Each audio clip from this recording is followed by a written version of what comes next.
Wa Sanga Media tupo katika siku ya mtoto wa Afrika na hapa pembeni tuko na polisi kata Pugu. Nitampa fursa uweze kuzungumza machache hususan kulingana na tukio hili la leo, namna gani sasa huwa wanawajibika moja kwa moja na changamoto mbalimbali za watoto. Heshima yako kiongozi. Shukrani. Kwa majina? Majina mimi naitwa Inspector Frankie. Okay. Frankie Ndulu, ni polisi kata Pugu. Okay. Kajungeni hapa. Okay. Karibuni. Okay. Leo tulikuwa tuna maadhimisho ya siku ya mtoto wa Afrika ambayo yamefanyika vizuri kwa amani na watoto wamerespondi, ingawa sio kwa wingi wote tuliotegemea. Maanake hapa tuna madarasa mawili tu, tuna darasa la 4, darasa la 7. Lakini haijatuzuia kuwapa ujumbe wa mwaka huu ambao kauli mbiu ya mwaka huu inasema tulikotoka, tulipo na tunakoelekea. Nafikiri ni kauli mbiu ambayo imejikita zaidi katika kuonesha future ya watoto.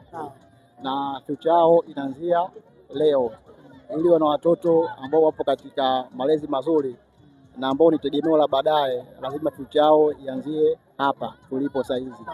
Ina maana tukifeli katika malezi sisi, ndio utakuja kuwa na kundi la vijana ambao baadaye watakuja kutusumbua katika jamii yetu.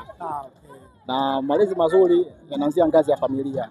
Ngazi ya familia hapa namaanisha ni baba, mama na ndugu wengine. Sasa ikitokea katika ngazi ya familia kumekuwa na changamoto katika malezi, ina maana sasa inabidi malezi yageukie upande wa pili ambao ni kwetu sisi, ambapo sasa ikishafika kwetu sisi inakuwa ni zaidi. Manake katika hali ya kawaida inabidi jukumu lote la malezi kwa kiasi kikubwa inabidi inakuwa ni upande wao na sio kwetu sisi. Sawa, ingawa sisi tupo kwa ajili ya kazi hiyo ya kusimamia malezi ya watoto. Katika kitengo cha polisi tuna dawati letu la jinsia na watoto. Ina maana kwa watoto kama watakuwa na changamoto yoyote ambayo inahusiana na ukatili, wanafika kwetu sisi, wanaripoti na tunaweza kuangalia namna ya kuwasaidia. Ukatili unatokea namna nyingi.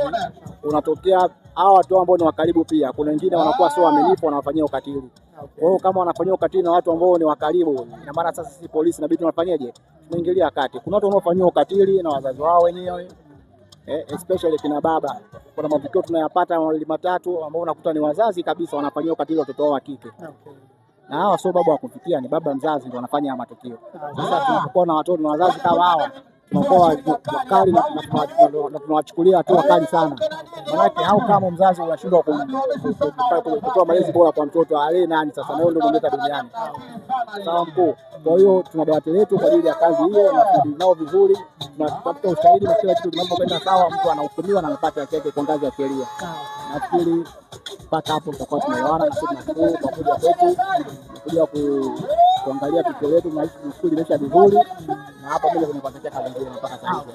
Naam, watazamaji wa Sanga Media, nadhani kamanda kaeleweka mengi sana makubwa aliyozungumza hususan katika malezi ya watoto. Lakini sisi pia tunashukuru kama media kwa maana tumeweza kupata fursa ya kuweza kuzungumza naye na kutoa tathmini yake au mchango au mawazo yake katika jamii husika. Hivyo basi naomba nimtakie kila laheri, aendelee na majukumu yake mengine. Shukrani sana kiongozi.